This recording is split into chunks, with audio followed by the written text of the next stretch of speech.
नमस्कार दोस्तों, मैं हूँ आरती प्रजापति यूट्यूब चैनल पर आप सभी का हार्दिक स्वागत करती हूँ। दोस्तों, हमारे यहाँ UGC net paper 1 and paper 2 psychology की प्रिपरेशन कराई जा रही है। आज का हमारा ये जो वीडियो है वो पेपर 1 एंड पेपर 2 दोनों के लिए, यानी कि आपका जो भी मेन सब्जेक्ट होता है उन सब्जेक्ट में भी रिसर्च आता है और हमारे पेपर 1 में भी रिसर्च आता है। ओके, तो ये हमारा टॉपिक है वो रिसर्च एप्टीट्यूड का है और हम उसे डीप में पढ़ रहे हैं। तो कल मैंने आपको जो रिसर्च के बारे में बताया था उसमें आपने देखा था कि रिसर्च में किस तरीके से प्रॉब्लम को ढूंढा जा सकता है, यानी कि सोच समस्या क्या है, किस तरीके से सोच समस्या को ढूंढा जा सकता है और उसके लिए उसकी जो भी लाक्षणिकता होती है, वो विशेषताएं जो होती है वो किस प्रकार की होती है, उसे हमने डिटेल्स में जाना था। ओके, आज हम जानने वाले हैं वो है हमारे चर के बारे में। ओके, यानी कि जिसे हम कहते हैं वेरिएबल। अब जिस तरीके से हमारा जो समस्या कथन इम्पोर्टेंट है उसी तरीके से उस समस्या कथन में वेरिएबल इम्पोर्टेंट होता है। तो आज हम सभी वेरिएबल को डिटेल्स में देखेंगे, तो बने रहे मेरे साथ। दोस्तों, टॉपिक पर जाने से पहले आपसे रिक्वेस्ट है, अगर वीडियो अच्छा लगे तो उसे लाइक कर दीजिएगा, अपने दोस्तों के साथ शेयर कर दीजिएगा और इस चैनल को सब्सक्राइब कर दीजिएगा ताकि आपको जो भी नोटिफिकेशन इस चैनल पर डाली जाती है वो आपको सबसे पहले मिल जाए। चलिए दोस्तों, टॉपिक पर चलते हैं।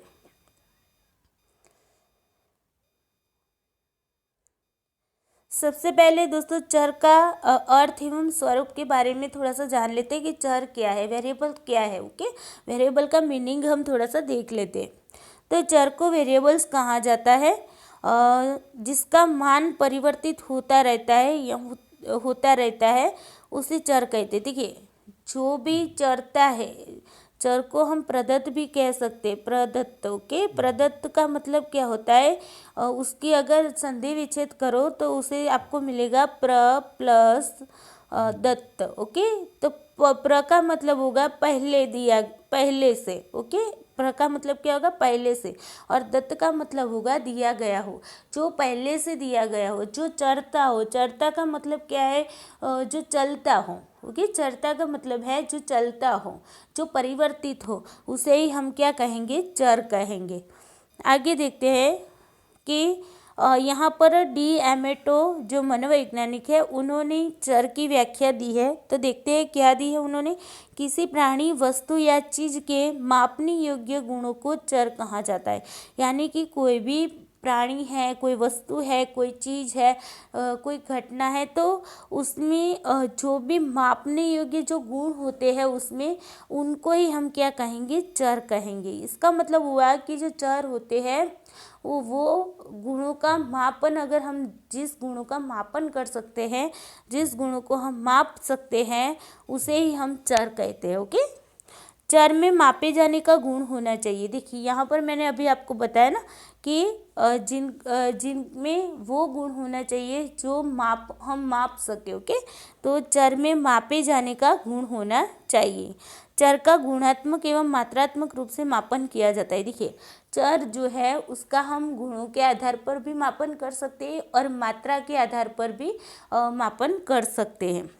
शोध में कोई भी शोधकर्ता जिनके परस्पर संबंधों को बताते हुए कोई भी कथन करता है उसे चर कहते हैं। देखिए, शोध, जब भी आप शोध करते हैं तो उस शोध में क्या होता है कि जिनके बारे में परस्पर संबंध को बताते हैं, उस कथन बताता हुआ जो कथन हम बनाते हैं उसी को हम क्या कहते हैं, चर कहते हैं। मान लीजिए कि आपका टॉपिक है कि सीखने की प्रक्रिया में पुनर्बलन का प्रभाव। ओके, पुनर्बलन का क्या इफेक्ट होता है।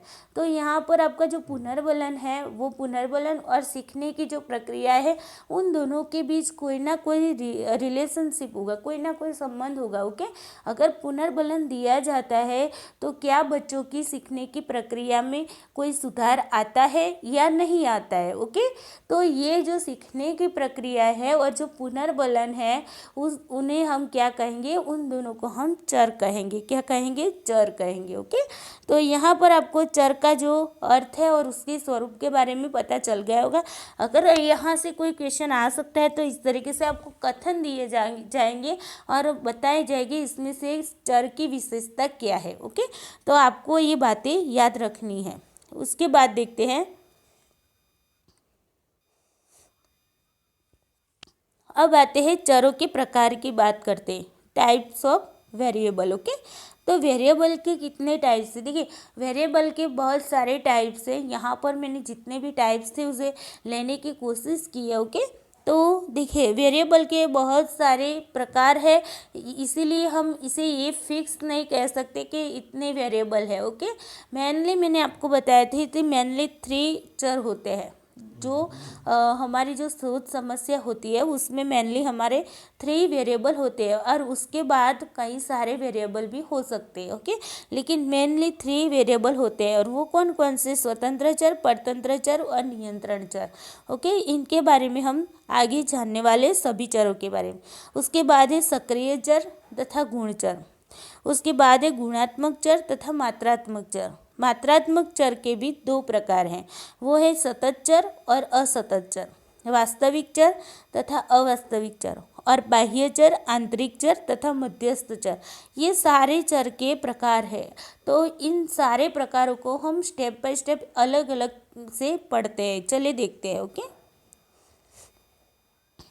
देखिए सबसे पहले जानते हैं स्वतंत्र चर क्या है। तो स्वतंत्र चर को हम बोलते हैं इंडिपेंडेंट वेरिएबल। ओके, तो इसे हम आईवी के नाम से भी जान सकते हैं, आईवी के नाम से। Okay, independent variable. देखिए स्वतंत्र चर क्या है? तो स्वतंत्र चर वे चर होते हैं जिनमें प्रयोगकर्ता द्वारा जोड़ तोड़ किया जाता है। देखिए, ये कैंटोविज तथा रोडिगर है, उन्होंने व्याख्या दी है, उन्होंने परिभाषा दी है कि स्वतंत्र चर वैसे चर होते हैं कि जिनमें प्रयोगकर्ता जो होता है उनके द्वारा क्या किया जाता है? जोड़ तोड़ किया जाता है, यानी कि उन चर की मात्रा को घटाया या बढ़ाया जाता है। ओके, तो उनमें जोड़ तोड़ किया जाता है। यहाँ से क्वेश्चन आ सकता है कि ऐसा कौन सा चर है जहाँ पर आप जोड़ तोड़ कर सकते हैं। तो जहाँ भी आपको इस तरीके का क्वेश्चन मिल जाए वहाँ पर आपको लिखना है स्वतंत्र चर। ओके, जिनमें जोड़ तोड़ किया जाए वैसा चर कौन सा है? तो वैसा चर है हमारा स्वतंत्र चर। अब देखिए आगे चलते हैं। स्वतंत्र चर वह चर है जिसके मूल्यों में प्रयोगकर्ता परिवर्तन करता है, और इस परिवर्तन का प्रभाव दूसरे पर यानी कि आश्रित चर पर पड़ता है, यह दिखता है। देखिए, अब आपकी जो समस्या होगी, आपकी जो सोच समस्या होगी, मैंने बात की थी आपसे कि सोच समस्या में कम से कम 2 वेरिएबल आपको दिखने को मिलेंगे। ओके, अब 2 वेरिएबल है, मान लीजिए वेरिएबल ए है और ये वेरिएबल बी है, तो ये दोनों वेरिएबल आपको कम से कम मिनिमम 2 वेरिएबल तो होंगे। अगर 2 वेरिएबल भी नहीं बनते तो आपकी कोई भी रिसर्च आप कर नहीं सकते। रिसर्च में सबसे पहली बात यही होती है कि आपके रिसर्च में कम से कम 2 वेरिएबल होने चाहिए। ओके, तो हम यहाँ मान कर चलते हैं कि आपकी कोई समस्या है और उसमें 2 चर है। अब देखिए ये एक ऐसा चर है जिसकी इफेक्ट यहाँ पर बी पर पड़ती है। ओके, ए एक ऐसा चर है जिसकी इफेक्ट किस पर पड़ती है? बी पर पड़ती है। तो जिसकी इफेक्ट पड़ती है उसे हम क्या कहेंगे? उसे हम कहेंगे स्वतंत्र चर। क्या कहेंगे? स्वतंत्र चर।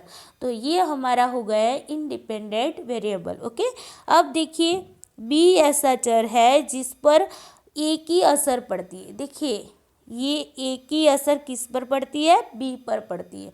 देखिए, आप अगर क्वेश्चन भी अपनी समस्या कथन में से क्वेश्चन भी कर देंगे ना, तो भी आपको आपके चर के बारे में पता चल जाएगा।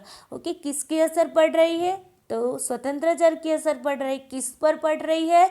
तो परतंत्र चर पर या तो फिर आश्रित चर पर पड़ रही। ओके, तो ये जो हमारा बी पर जिसकी इफेक्ट पड़ रही है, यानी कि बी पर इफेक्ट हो रही है। ओके, ए की इफेक्ट किस पर हो रही है? बी पर हो रही है। तो बी हमारा क्या हो जाएगा? परतंत्र चर। क्या हो जाएगा? परतंत्र चर, जिसे हम क्या कहते हैं? आश्रित चर भी कहते हैं। ओके, तो यहाँ पर आपको स्वतंत्र चर और परतंत्र चर पर आपको पता चल गया होगा। चलिए फिर से समझने की कोशिश करते हैं अच्छे से। तो स्वतंत्र चर वह चर है जिसके मूल्य में प्रयोगकर्ता क्या करता है? परिवर्तन करता है, और इस परिवर्तन का प्रभाव दूसरे चर पर यानी कि आश्रित चर पर पढ़ता है यह देखता है। ओके, तो मान लीजिए आपने अभी लिया एक एग्जाम्पल कि सीखने की प्रक्रिया पर पुनर्बलन का जो इफ़ेक्ट पड़ता है उसके बारे में अगर आप देखना चाहते तो आप क्या करेंगे, पुनर्बलन जो होता है किसका इफ़ेक्ट पड़ता है, तो पुनर्बलन का पड़ता है। देखिए, सीखने की प्रक्रिया ओके, और यहाँ पर है हमारा पुनर्बलन। क्या है, पुनर्बलन। ओके, अब देखिए पुनर्बलन देने से क्या सीखने की प्रक्रिया पर कोई इफेक्ट पड़ता है, तो अगर पड़ता है तो हमारा देखिए पुनर्बलन क्या हो जाएगा, पुनर्बलन हो जाएगा हमारा स्वतंत्र परिवर्ती। क्या हो जाएगा, स्वतंत्र चर हो जाएगा। ओके, और ये जो सीखने की प्रक्रिया है उस पर इफेक्ट पड़ती है ना, उस पर इफेक्ट पड़ती है तो उसे हम क्या कहेंगे, उसे हम परतंत्र या तो हम आश्रित चर कहेंगे। ओके, तो यहाँ पर आपका क्लियर हो गया कि स्वतंत्र चर किसे कहते हैं, जिसकी असर पड़ती है उसे स्वतंत्र चर कहेंगे। परतंत्र चर किसे कहें, जिस पर असर होती है उसे हम कहेंगे परतंत्र चर। ये दोनों अगर आप माइंड में बैठ गए तो आपको बाकी के सारे जो चर है वो भी आपके माइंड में अच्छे से बैठ जाएगी। ओके, चलिए देखते एग्जाम्पल को समझने की कोशिश करते आगे। 5 साल के बच्चों की सीखने की प्रक्रिया में पुनर्बलन का प्रभाव मैंने आपको भी बता दिया है ना। अब देखिए यहाँ पर जोड़ तोड़ होगा, तो 5 साल के बच्चों की जो सीखने की प्रक्रिया है उनमें जो पुनर्बलन होता है, उन पुनर्बलन में या तो उसे ज़्यादा पुनर्बलन दिया जाएगा या तो फिर उसे कम पुनर्बलन दे दिया जाएगा। मान लीजिए शोधकर्ता ये जानना चाहता है कि पुनर्बलन की मात्रा कितनी मात्रा में पुनर्बलन दिया जाए तो उसकी सीखने की गति अच्छी होती है, तो प्रयोगकर्ता क्या करेगा, शोधकर्ता क्या करेगा, पहले ज़्यादा पुनर्बलन देगा, उसकी इफेक्ट देखेगा, उसके बाद कम पुनर्बलन देगा और फिर उसकी इफेक्ट देखेगा, उसके बाद कम करेगा और उसकी इफेक्ट देखेगा। तो ये उसने क्या किया, इसमें जोड़ तोड़ की, यानी कि पुनर्बलन जो है उस पुनर्बलन में उसने क्या किया, उस पुनर्बलन में इसने जोड़ तोड़ किया। तो जिसमें जोड़ तोड़ किया जाता है वैसा चर हमारा स्वतंत्र चर है। ओके, ये आपको याद रखना है। ओके, और जिसकी इफेक्ट पड़ती है दूसरे चर पर उसे भी हम क्या कहते हैं, स्वतंत्र चर कहते हैं। ओके, चलिए आगे देखते हैं। अब देखते हैं स्वतंत्र चर के भी 2 प्रकार पड़ते हैं। देखिए स्वतंत्र चर जो है इंडिपेंडेंट वेरिएबल है उसके भी 2 टाइप है। अब यहाँ से क्वेश्चन आया हुआ है, नेट के एग्ज़ाम में भी आया हुआ है और जो हमारी सेट की एग्ज़ाम ली जाती है उसमें तो हर बार आता ही है, इसका एक क्वेश्चन तो यहाँ से आता है। ओके, तो यहाँ अच्छे से समझने की कोशिश कीजिए। तो जो इंडिपेंडेंट वेरिएबल है उसके 2 टाइप्स है। तो टाइप 1 है उसे हम कहते हैं टाइप ई। क्या कहते हैं, टाइप ई स्वतंत्र चर, इसे हम क्या कहेंगे, टाइप ई स्वतंत्र चर।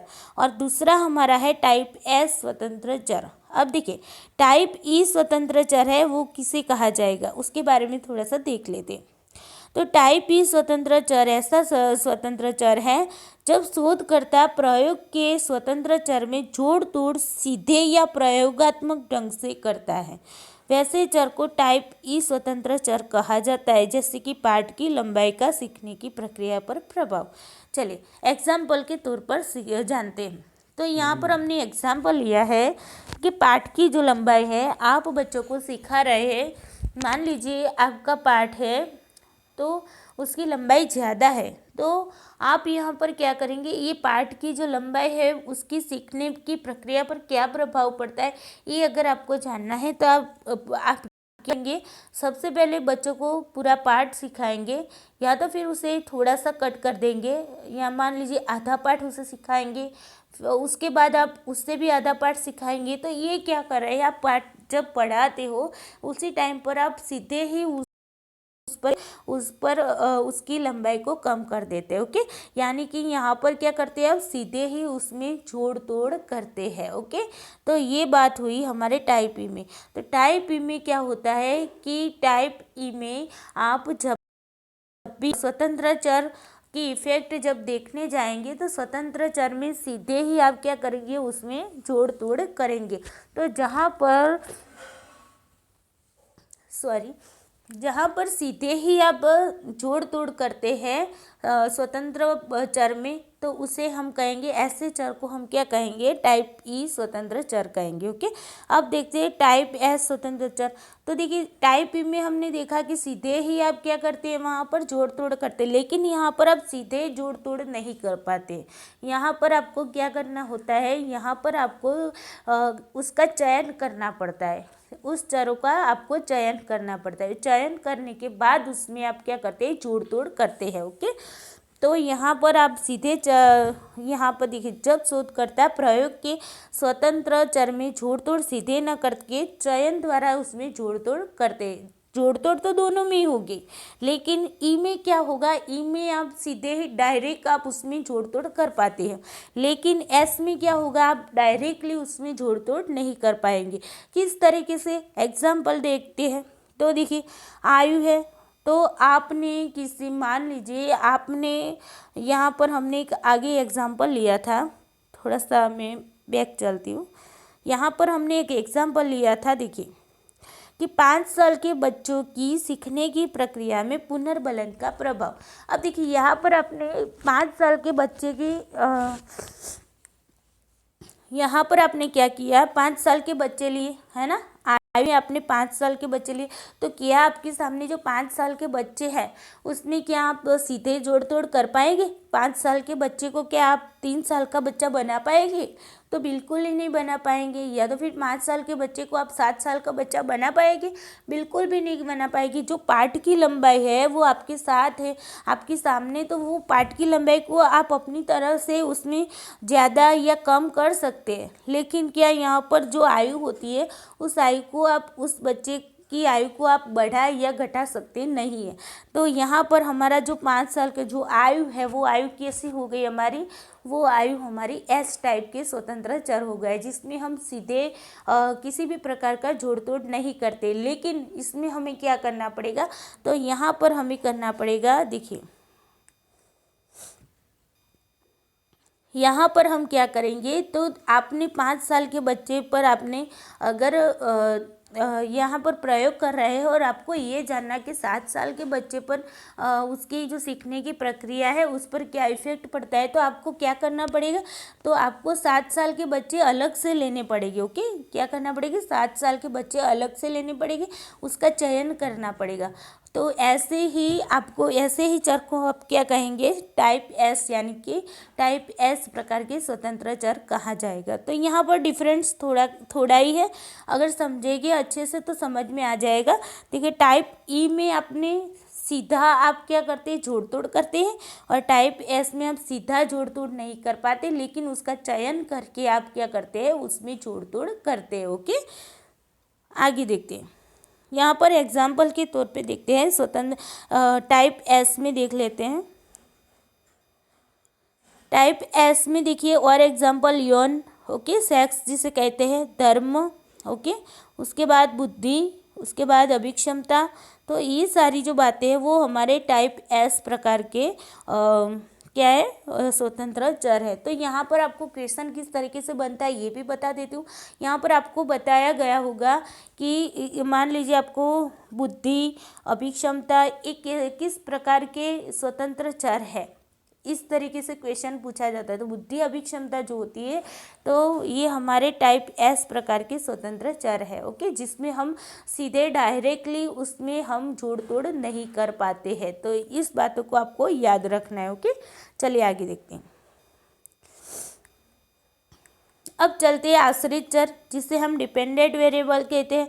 तो डिपेंडेंट वेरिएबल में क्या होता है, जिसे हम आश्रित चर भी कहते हैं, परतंत्र चर भी कहते हैं। ओके, तो इसके बारे में थोड़ा सा पहले परिभाषा देख लेते हैं। कैंटोविज तथा रूढ़िगर ने उसकी परिभाषा दी है, क्या दी है, चलिए देखते हैं। तो आश्रित चर वह होता है जिसे प्रयोगकर्ता द्वारा निरीक्षण किया जाता है। तथा रिकॉर्ड किया जाता है। देखिए, आश्रित चर वैसा चर होता है जिसे प्रयोगकर्ता जो होता है उसके द्वारा क्या किया जाता है, उस पर निरीक्षण किया जाता है। उसका क्या किया जाता है, निरीक्षण किया जाता है और उसे रिकॉर्ड किया जाता है। तो उसे हम क्या कहेंगे, आश्रित चर कहेंगे। आश्रित चर वह है जिसके बारे में हम पूर्व कथन करते हैं, यानी कि हमारे पास जो आश्रित चर होता है उसके बारे में हम पूर्व कथन कर सकते हैं। ये हिल का कहना था। ओके, जिस पर असर होती है उसे हम आश्रित चर कहते हैं। देखिए, मैंने आपको पहले ही बताया कि दो चर होते हैं, उनमें से एक स्वतंत्र चर होता है जिसकी इफेक्ट दूसरे चर पर पड़ती है। जिस पर पड़ती है वो हमारा क्या होगा, वो हमारा आश्रित चर होगा। ओके, तो यहाँ पर जिस पर असर होती है उसे हम आश्रित चर कहते हैं। ओके, आश्रित चर स्वतंत्र चर में होने वाले जोड़ तोड़ पर आश्रित होता है। देखिए, आश्रित चर जो भी होता है वो जो हमारे स्वतंत्र चर में हम जो भी जोड़ तोड़ करते हैं उस पर वो आश्रित होता है। ओके, सीखने की प्रक्रिया है वो ज़्यादा बढ़ेगी या कम होगी, इसका उस बात को, एक सेकेंड मैं यहाँ पर लिख दूँ। देखिए, सीखने की जो प्रक्रिया है, सीखने की जो प्रक्रिया है वो सीखने की प्रक्रिया बढ़ती है या फिर घटती है, सीखने की प्रक्रिया बढ़ती है या घटती है, तो उसके पीछे क्या जवाबदार होगा, उसके पीछे स्वतंत्र चर तो जवाबदार हो गया है ना। स्वतंत्र चर जो होता है वही तो जिम्मेदार होगा।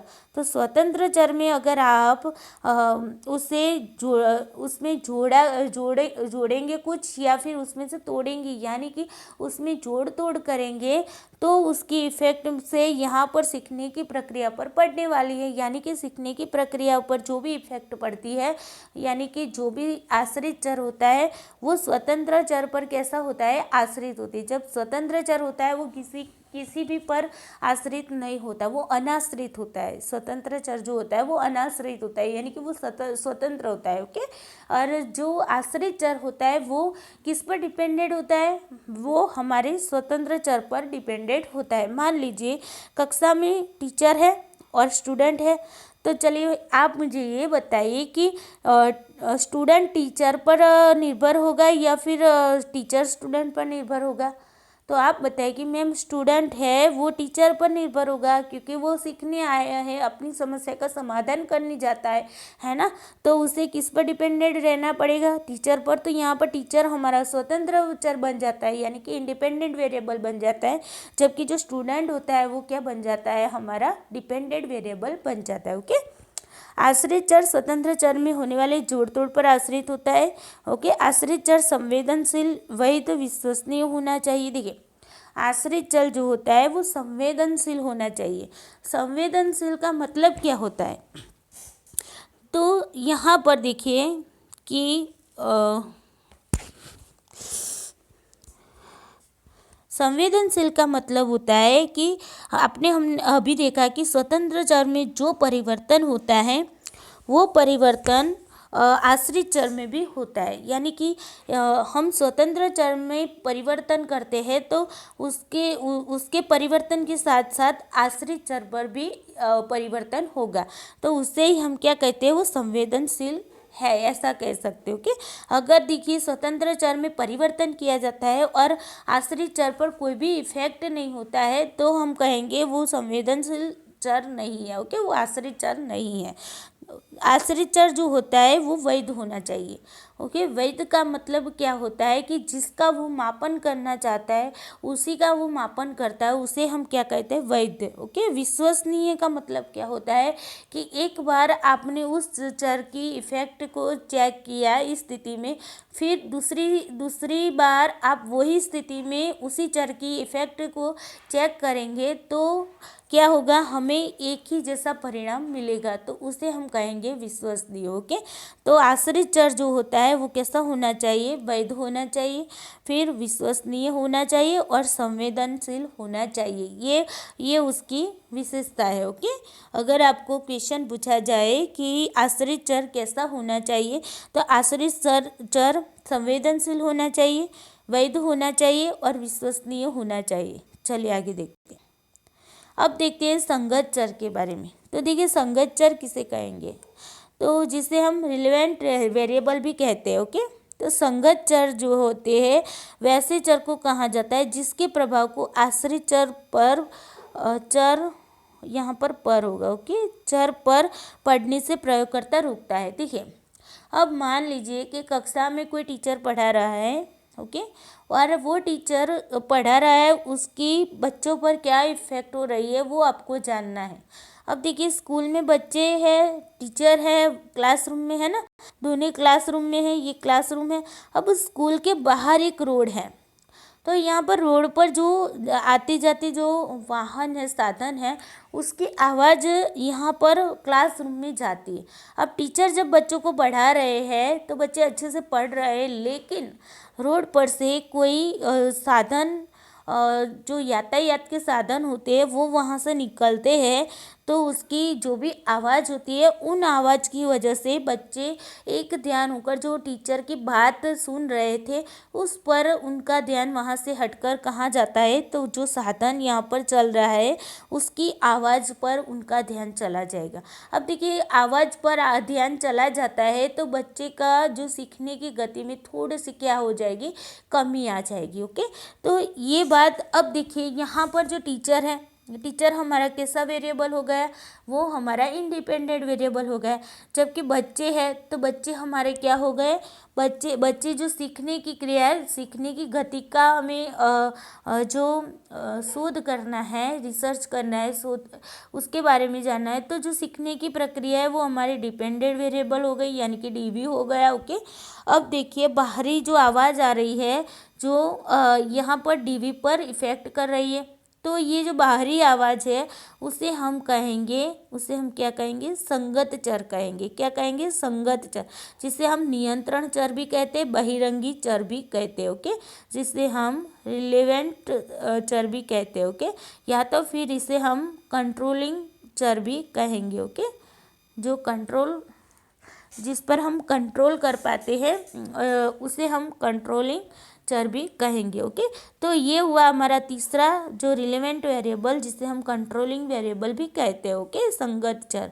तो यहाँ पर देखिए अब बात को समझने की कोशिश कीजिएगा, ये जो स्वतंत्र चर है उसकी परतंत्र चर पर यानी कि इंडिपेंडेंट वेरिएबल की डिपेंडेंट वेरिएबल पर इफ़ेक्ट हो रही थी। अब उसके साथ साथ इंडिपेंडेंट के साथ साथ यहाँ पर जो रिलेवेंट जो वेरिएबल है जिसे हम कंट्रोलिंग वेरिएबल कहते हैं, उसकी भी इफ़ेक्ट यहाँ पर पड़ रही है। थोड़ा सा मैं अच्छे से बना देती हूँ। यहाँ पर ये मान लीजिए रास्ता है, ये टीचर है, ये बच्चे हैं। ओके, तो यहाँ पर ये जो टीचर है वो हमारे इंडिपेंडेंट वेरिएबल है, यानी कि आईवी है। यहाँ पर बच्चे की जो सीखने की गति है उसे हम कहेंगे डीवी, यानी कि डिपेंडेंट वेरिएबल। और ये जो रास्ते पर जो वाहन चल रहा है उसकी जो आवाज़ होती है, ओके, ये आवाज़ होती है, वो आवाज़ को हम क्या कहेंगे, उस आवाज़ को हम कहेंगे कंट्रोलिंग वेरिएबल। ओके, जिसे हम कंट्रोलिंग वेरिएबल यानी कि सीवी के नाम से जानते हैं, कंट्रोलिंग वेरिएबल। अब देखिए क्या होता है, इफ़ेक्ट तो ये भी कर रहा है, यहाँ से इफ़ेक्ट तो ये भी आवाज़ भी यहाँ पर कर रही है। तो अब देखिए आप कहेंगे मैम आपने तो बताया था कि जो वेरिएबल आश्रित चर पर इफ़ेक्ट करता हो उसे हम स्वतंत्र चर कहते। बिल्कुल मैंने बताया था। अब मैं ये भी बता रही हूँ कि इसकी भी इफ़ेक्ट यहाँ पर पड़ती है, तो कि ये स्वतंत्र चर नहीं होगे क्या, बिल्कुल होगे। ये जो कंट्रोल वेरिएबल होते हैं ना, कंट्रोलिंग वेरिएबल, वो भी स्वतंत्र चर ही होते हैं। लेकिन यहाँ पर देखिए कोई भी डिपेंडेंट वेरिएबल है उस पर बहुत सारे वेरिएबल इफ़ेक्ट करते होते हैं। ओके, तो अब आपको ये तय करना है कि आपके वातावरण में जितने भी वेरिएबल है उनमें ये सारे वेरिएबल इस पर इफ़ेक्ट कर रहे हैं, लेकिन आपको चेक ये ही करना है कि टीचर की पढ़ाने की पद्धति से बच्चों की सीखने की गति में क्या सुधार आता है, ये आपको चेक करना है। तो आपको सिर्फ टीचर की पढ़ाने की पद्धति का ही आपको जांच करनी है, तो आपके लिए टीचर ही आपका क्या हो जाएगा, टीचर ही आपका हो जाएगा स्वतंत्र वेरिएबल, यानी कि इंडिपेंडेंट वेरिएबल बन जाएगा। ओके, तो ये बाकी के सारे का आप क्या करेंगे, तो इन बाकी के सारे को आप क्या करेंगे, कंट्रोल कर देंगे। क्या कहेंगे, कंट्रोल्ड कर देंगे। ओके, तो कंट्रोल कर देंगे। किस तरीके से कंट्रोल कर पाएंगे? तो मान लीजिए ये जो आवाज़ आ रही है तो इसे कंट्रोल करना है तो क्या करेंगे? तो आप क्लास में हो तो क्लास के दरवाजे बंद कर देंगे, है ना। तो क्लास के दरवाजे आपने बंद कर दिए तो अब आवाज़ आनी कम हो गई, जिससे बच्चे का ध्यान जो आवाज़ पर, बाहरी आवाज़ पर जाता था वो अब नहीं जाएगा, वो टीचर पर अब अच्छे से ध्यान दे पाएंगे। तो ये आपने क्या किया? इसे कंट्रोल कर दिया, इसे नियंत्रित कर दिया। तो इसे ही हम क्या कहेंगे? संगत चर या तो फिर नियंत्रण चर कहेंगे। ओके, चलिए आगे समझने की कोशिश करते हैं। अब देखिए, संगत चर है उसे हम नियंत्रण चर कहते हैं, बहिरंगी चर कहते हैं, या तो फिर अस्त व्यस्त कर देने वाला चर भी कहा जाता है। ओके, वास्तव में सभी संगत चर स्वतंत्र चर की श्रेणी के होते हैं, मैंने आपको भी बताया, परंतु इन चरों का प्रयोगकर्ता इसके प्रभाव का अध्ययन नहीं करना चाहता है, इसलिए इसे नियंत्रित करके रखा जाता है। तो इसी चर को हम क्या कहेंगे? संगत चर कहेंगे। अच्छे से समझ में आ गया होगा आपको। स्वतंत्र चर किसे कहते हैं? परतंत्र चर यानी कि आश्रित चर किसे कहते हैं? और संगत चर यानी कि नियंत्रण चर किसे कहते हैं? ओके, चलिए आगे अब दूसरे चरों के बारे में जानते हैं। अब देखते हैं, संगत चर है उसके भी प्रकार हैं। तो संगत चर के 3 प्रकार है। ओके, चलिए देखते हैं। प्रयोज्य संगत चर। अब ये प्रयोज्य संगत चर है वो प्रयोज्य के जो व्यक्तिगत गुण होते हैं उनसे संबंधित होते हैं। ओके, ये जो प्रयोज्य संगत चर है वो कैसे होते हैं? तो व्यक्ति के जो प्रयोज्य होते हैं उसके जो व्यक्तिगत गुण होते हैं उससे संबंधित होते हैं, जैसे कि आयु है, यौन है, ओके, बुद्धि है, प्रेरणा है, अभिक्षमता है, ये सारे क्या है? ये सारे प्रयोज्य संगत चर के उदाहरण है। ओके, अब देखते हैं स्थिति संगत चर। तो स्थिति संगत चर किसे कहेंगे? तो जिस स्थिति और पर्यावरण में शोध का प्रयोग किया जा रहा हो उस स्थिति और पर्यावरण से संबंधित जो भी चर होते हैं उसे हम क्या कहेंगे? स्थितिगत संगत चर। यानी कि जहाँ पर आप प्रयोग कर रहे हैं जहाँ पर आप प्रयोग कर रहे हैं उसका जो स्थिति, उसके आसपास की जो स्थिति होती है, जो पर्यावरण होता है उससे संबंधित जो चर होते हैं उसे हम स्थितिगत संगत चर कहेंगे। ओके, जैसे कि मान लीजिए आवाज़ है, फिर ताप है, प्रकाश है, ये सारे स्थितिगत संगत चर के उदाहरण हैं। अनुक्रम संगत चर। तो अनुक्रम संगत चर में क्या होगा? अनुक्रम संगत चर में जो प्रयोग की विभिन्न अवस्थाओं में एक ही प्रयोज्य या प्रयोज्य के एक ही समूह की जांच करने से उत्पन्न होते हैं। यानी कि एक ही जो प्रयोज्य होता है या तो फिर प्रयोज्य का जो एक ही समूह होता है उसकी जांच करने से जो चर उत्पन्न होते हैं उसे ही हम अनुक्रम संगत चर कहते हैं। मान लीजिए एक अवस्था में जब व्यक्ति या तो फिर उसके समूह पर अगर हम रिसर्च करते हैं, उस पर शोध करते हैं, तब हमें जो भी वेरिएबल की इफ़ेक्ट दिखने को मिलती है। अब देखिए दूसरी परिस्थिति में अगर उसी की इफ़ेक्ट यहाँ पर दिखने को मिलती है तो या तो फिर तीसरी अवस्था में, ये तीनों अवस्था में अगर एक ही जैसे वेरिएबल की हमें इफ़ेक्ट देखने को मिलती है तो हम उसे नियंत्रित कर पाते। लेकिन कुछ वेरिएबल ऐसे होते हैं जो तीनों अवस्था में मौजूद नहीं होते। ओके, तो ऐसे चरों को हम अनुक्रम संगत चर कहेंगे। जिस तरीके से मान लीजिए कि हम एक एग्जाम्पल ले लेते हैं, या देखिए थकान का प्रभाव। ओके, चलिए इसे या तो फिर अभ्यास का प्रभाव। तो मान लीजिए एक अवस्था में आपने देखा कि पहली अवस्था जो है उसमें जो समूह होता है या फिर व्यक्ति होता है तो उस पर अगर आप रिसर्च करेंगे तो वहाँ उसकी थकान की परिस्थिति जो होगी वो नॉर्मल होगी। ओके, यानी कि वो थकेगा नहीं। लेकिन दूसरी परिस्थिति में ऐसा भी हो जाता है कि वो थक जाता है। तीसरी परिस्थिति में ज़्यादा थकान उसे महसूस होती है, तो ज़्यादा थकान की वजह से उस पर इफ़ेक्ट पड़ेगी। ओके, तो इसकी सीखने की गति, मान लीजिए यहाँ पर आपको सीखने की गति पर अगर अभ्यास करना है तो पहली बार में उसकी सीखने की गति तीव्र रहेगी, दूसरी बार में नॉर्मल रहेगी, तो तीसरी बार में ऐसा भी हो सकता है कि वो थक जाता है। एक परिस्थिति में वो क्या करता है, ये अवस्था अलग अलग होती है लेकिन परिस्थिति एक ही होती है, प्रयोग एक ही होता है, तो वो क्या करेगा, वो थकान सा महसूस करेगा। तो उसकी थकान के कारण उसकी जो सीखने की गति है उसमें कमी आ सकती है। ओके, तो इस तरीके से ऐसे संगत चर कार्य करते हैं। ओके, तो आई होप आपको संगत चर के प्रकार के बारे में भी समझ में आ गया होगा। चलिए आगे देखते हैं। अब देखते हैं सक्रिय चर तथा गुणचर के बारे में बात करते हैं। तो देखिए, जोड़ तोड़ करने की क्षमता के आधार पर चरों को दो भागों में बांटा जाता है। देखिए, जो जोड़ तोड़ करते हैं ना हम चरों में, उन चरों के आधार पर हम चरों को दो भागों में बांटते हैं, यानी कि सक्रिय चर और दूसरा है गुणचर। अब देखिए, सक्रिय चर गुणचर को हम निष्क्रिय चर भी कह सकते हो। ओके, तो सक्रिय चर में क्या होगा कि प्रयोग या शोध के दौरान जिन चरों में हम जोड़ तोड़ संभव हो पाता है उसे सक्रिय चर कहते हैं। यानी कि ऐसे चर के जिसमें यहाँ पर चर होगा। ओके, चर यहाँ पर क्या है कि ऐसा चर कि जिसमें जोड़ तोड़ करना संभव होता है, तो ऐसे चरों को हम सक्रिय चर कहेंगे। जैसे कि पुनर्बलन, तो पुनर्बलन आप पहले देते हैं, उसे ज़्यादा भी दे सकते हैं, कम भी दे सकते हैं, वो आप सीधे ही उस पर उसकी कम या ज़्यादा उसे कर सकते हो। ओके, यानी कि उसमें आप जोड़ तोड़ कर पाते हैं। दुश्चिंता है तो दुश्चिंता में भी आप उसमें जोड़ तोड़ कर पाते हैं, तो उसे हम कहेंगे सक्रिय चर। अब देखिए, गुण चर में क्या होता है, गुण चर में ऐसे चर होते हैं जिसमें तो जोड़ तोड़ किया जाना संभव नहीं होता। ओके, तो ऐसे चरों को हम क्या कहेंगे, गुण चर कहेंगे। जैसे कि सामाजिक आर्थिक स्तर, अभिक्षमता। तो देखिए, किसी की सामाजिक आर्थिक स्तर जो होती है, तो क्या उसकी सामाजिक आर्थिक स्तर में आप सुधार ला पाएंगे, उसमें जोड़ तोड़ कर पाएगी? तो बिल्कुल भी नहीं कर पाएंगे, है ना।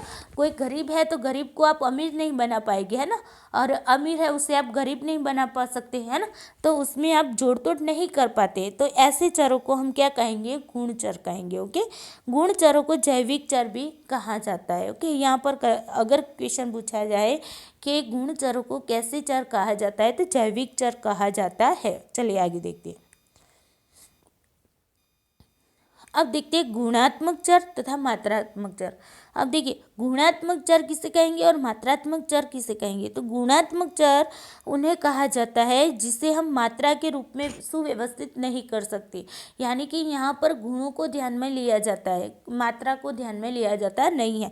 जैसे कि प्रजाति है, ओके, फिर धर्म है, तो धर्म को आप मात्रा के रूप में नहीं बता सकते हो कि आप हिंदू, मुस्लिम, सिख, ईसाई, पारसी, इस तरीके से उसके गुणों के आधार पर उसे डिवाइड कर सकते, लेकिन मात्रा के आधार पर यहाँ पर आप क्या करेंगे, डिवाइड नहीं कर पाएंगे। ओके, पेशा है आपका, फिर मानव व्यक्तित्व का जो वर्गीकरण है, तो उसमें हम क्या कर रहे, उसमें मात्रा के रूप में हम इसे सुव्यवस्थित नहीं कर पाते। जबकि मात्रात्मक चर है, उसमें हम क्या करते हैं, मात्रा के आधार पर उसे सुव्यवस्थित कर सकते हैं। जैसे कि आयु है हमारी, है ना, तो आयु को हम मात्रा के रूप में बता सकते हैं। बुद्धि है तो मान लीजिए 90 या फिर 110 या फिर मैं मान लीजिए 70। ओके, इस तरीके से आप उसे मात्रा के रूप में लिख सकते हैं, यानी कि संख्या के रूप में लिख सकते हैं। धर्मों को आप संख्या के रूप में नहीं लिख सकते, पेशा को आप संख्या के रूप में नहीं लिख सकते।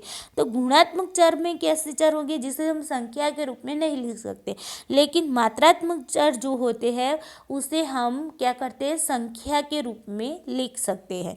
यानी कि बुद्धि को संख्या के रूप में लिख सकते हैं, आयु को आप लिख सकते हैं। आपको कोई पूछेगा भाई आपकी एज कितनी है, तो आप बताएंगे 30 है, 32 है ना, 25 है। तो इस तरीके से आप संख्या के रूप में लिख सकते हैं। ऐसे चरों को हम क्या कहेंगे, मात्रात्मक चर कहेंगे। ओके, चलिए, गुणात्मक चर और मात्रात्मक चर का आपको क्लियर हो गया होगा कॉन्सेप्ट। चलिए आगे देखते हैं। अब देखते हैं मात्रात्मक चर के प्रकार के बारे में बात करते हैं। तो देखिए, जो गुणात्मक होता है उसे हम क्वालिटेटिव वेरिएबल कहते हैं, और मात्रात्मक को हम क्वांटिटेटिव वेरिएबल कहते हैं। ओके, तो ये क्वांटिटेटिव वेरिएबल के टाइप्स है। तो यहाँ पर देखिए, सतत चर और असतत चर के बारे में बात करते हैं। तो सतत चर किसे कहेंगे आप, तो जिन्हें सूक्ष्म से सूक्ष्म मात्रा में मापा जा सकता है, जैसे कि प्रतिक्रिया समय, आयु। देखिए, सूक्ष्म से सूक्ष्म का मतलब क्या होता है, तो जिसे आप पॉइंट में भी लिख सकते हैं। मान लीजिए 5.2। जैसे कि लंबाई है तो लंबाई के बारे में अगर आपको पूछा जाए कि आपकी हाइट कितनी है तो आप बता सकते हैं 4.8 है या 5.5 है। तो इस तरीके से आप सूक्ष्म से सूक्ष्म छोटे से छोटे एकम में इसे लिख सकते हैं। ओके, आयु है तो आप उसे साल, फिर महीना, है ना, दिन, इस तरीके से आप उसे छोटे से छोटे रूप में आप लिख सकते हैं, जिसे हम क्या कहेंगे, सतत चर कहेंगे। ओके, यहाँ से भी क्वेश्चन आते हैं। उसके बाद देखते हैं असतत चर किसे कहेंगे, तो जिन्हें हम सूक्ष्म मात्रा में मापना संभव नहीं होता है। जैसे कि मान लीजिए परिवार के सदस्य की संख्या, तो आपके घर में मान लीजिए 4 लोग हैं, तो क्या आप उसे मान लीजिए 3 बड़े हैं, एक छोटा बच्चा है, तो क्या आप 3.5 लिख पाएंगे कि 3 बड़े हैं और एक बच्चा छोटा है, इसके लिए आधा लिखेंगे? बिल्कुल भी नहीं लिखेंगे, उसे आप पूरी संख्या में ही लिखेंगे, यानी कि उसे पॉइंट में नहीं लिख पाएंगे, उसे आप क्या पूरी संख्या में लिखेंगे। घर की संख्या है तो घर की संख्या को आप पूरी लिखेंगे, 1 घर 2 घर। ओके, आप इस तरीके से नहीं लिख सकते 1.5 घर या फिर 2.5 घर लिख सकते हैं, नहीं लिख सकते। तो ऐसे चरों को हम असतत चर कहते हैं। देखिए यहाँ पर ही लोग कई बार यहाँ पर गलती कर देते हैं। देखिए सतत चर है उसे आपको याद रखना है, जिसे आप पॉइंट में भी लिख सकते हैं, और यहाँ पर असतत चर होते हैं जिसे आप पॉइंट में नहीं लिख सकते, यानी कि उसे आपको कहा पूरे का पूरा लिखना होगा।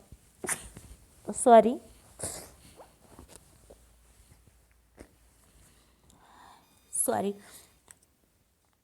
तो सतत चर पॉइंट में लिखा जाता है, यानी कि सूक्ष्म से सूक्ष्म एकम में भी इसे लिखा जा सकता है, और असतत चर जो है उसे आप क्या करेंगे, पूरे का पूरा लिखेंगे। ओके, यह है मात्रात्मक चर के प्रकार।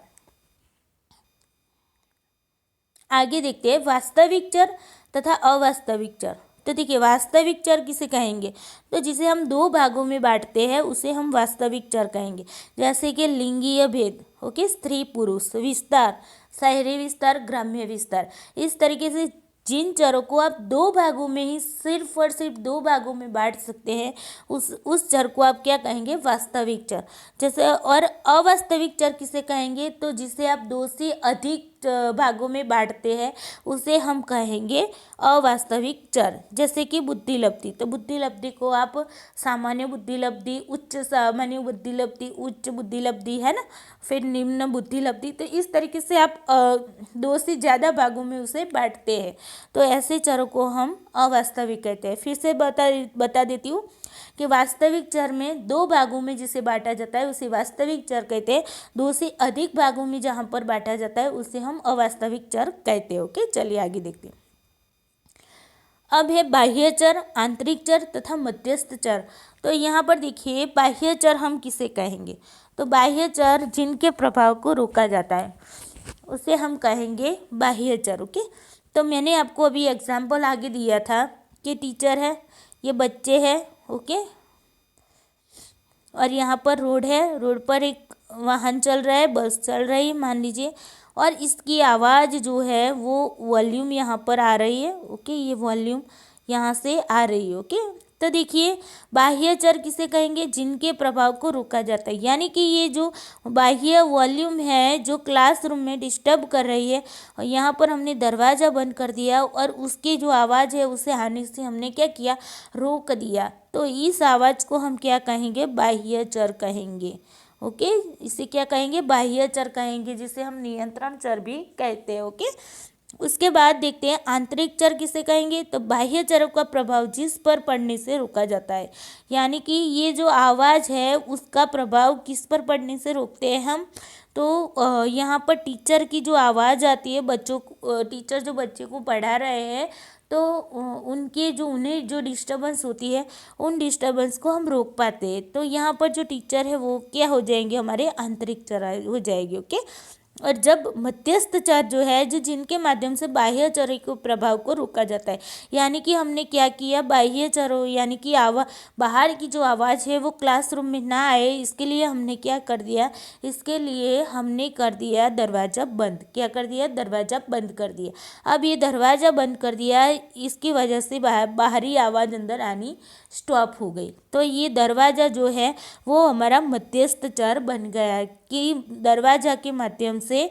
बाह्य चरों के प्रभाव को रोका गया, इसे हम कहेंगे मध्यस्थ चर। ओके, आई होप आपको बाह्य चर, आंतरिक चर और मध्यस्थ चर की कॉन्सेप्ट क्लियर हो चुका होगा। तो चलिए दोस्तों, आज हमने क्या क्या देखा फिर से एक बार देख लेते हैं, ताकि आपका एक बार फिर से रिवीजन भी हो जाए। चलिए, सबसे पहले आपने देखा चर की व्याख्या के बारे में देखा।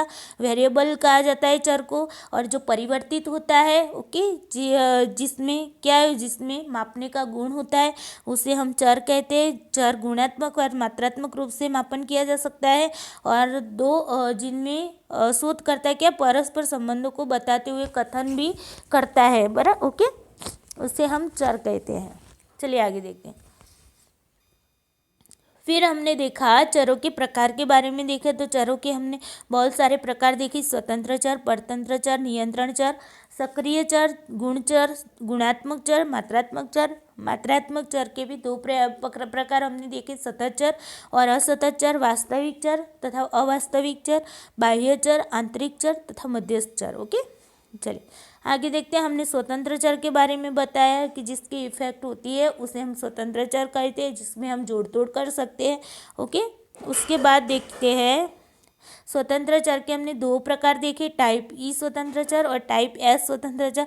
टाइप ई स्वतंत्र चर में हम क्या करते हैं, प्रयोगकर्ता सीधे ही उस पर जोड़ तोड़ कर सकते हैं। टाइप्स में सीधे जोड़ तोड़ न करके वो क्या करता है, चयन के द्वारा उसमें जोड़ तोड़ करता है। ओके, उसके बाद देखा हमने आश्रित चर के बारे में। तो आश्रित चर जिस पर इफेक्ट होती है उसे हम आश्रित चर कहते हैं। आश्रित चर स्वतंत्र चर पर डिपेंडेंट होता है, इसीलिए उसे क्या कहा जाता है, आश्रित चर कहा जाता है। ओके, और स्वतंत्र चर में जहाँ पर जोड़ तोड़ की जाएगी उसकी इफेक्ट आश्रित चर पर होगी। ओके, आश्रित चर जो है वो संवेदनशील, वैध और विश्वसनीय होना चाहिए। उसके बाद आपने देखा संगत चर, जिसे हम नियंत्रण चर भी कहते हैं, कंट्रोलिंग चर भी कहते हैं, ओके, वेरिएबल भी कहते हैं। तो उसके बारे में देखा, जिसके प्रभाव को आश्रित चर पर पड़ने से रोका जाता है उसे हम कहते हैं संगत चर। देखिए, उसके बाद हमने संगत चर के प्रकार के बारे में देखा, जिसमें तीन प्रकार है। प्रयोज्य संगत चर, जिसमें प्रयोज्य के व्यक्तिगत गुणों से संबंधित होते हैं। स्थितिगत संगत चर, जिसे स्थिति और पर्यावरण के रिलेटेड चर होते हैं। अनुक्रम संगत चर, जो एक ही अवस्था में, जो विभिन्न अवस्थाओं में एक ही प्रयोज्य या एक ही समूह पर चार्ज करने से उत्पन्न होते हैं। ओके, उसके बाद आपने देखा सक्रिय चर तथा गुण चर के बारे में देखा। सक्रिय चर किसे कहेंगे, जिसमें जोड़ तोड़ करना संभव होता है, उसे हम सक्रिय चर कहेंगे। और गुण चर किसे कहेंगे, जिसमें जोड़ तोड़ करना संभव नहीं होगा, उसे हम कहेंगे गुण चर। ओके, गुण चर को जैविक चर भी कहा जाता है। उसके बाद आपने देखा गुणात्मक चर और मात्रात्मक चर के बारे में।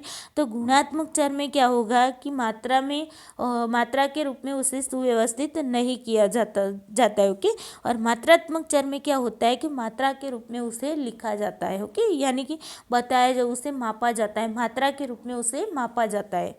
चलिए, उसके बाद आपने मात्रात्मक चर के भी दो प्रकार देखे, सतत चर और असतत चर। सतत चर में आप छोटे से छोटे एकम में उसे क्या करते हैं, उसे विभाजित कर पाते हैं, लेकिन असतत चर में आप उसे छोटे से छोटे एकम में विभाजित नहीं कर सकते, यानी कि उसे पूरे के पूरे लिखने होंगे। ओके, तो ये हुए हमारे सतत चर और असतत चर। उसके बाद आपने देखा वास्तविक चर और अवास्तविक चर। तो जिसे दो भागों में बांटा जाता है उसे वास्तविक चर कहते हैं, जिसे दो से ज़्यादा भागों में बांटा जाता है उसे क्या कहते हैं, अवास्तविक चर कहते हैं। बाह्य चर, आंतरिक चर और मध्यस्थ चर। तो बाह्य चर जिसके प्रभाव को रोका जाता है उसे कहते हैं बाह्य चर। बाह्य चरों का प्रभाव जिस पर पड़ने से रोका जाता है उसे हम कहते हैं आंतरिक चर।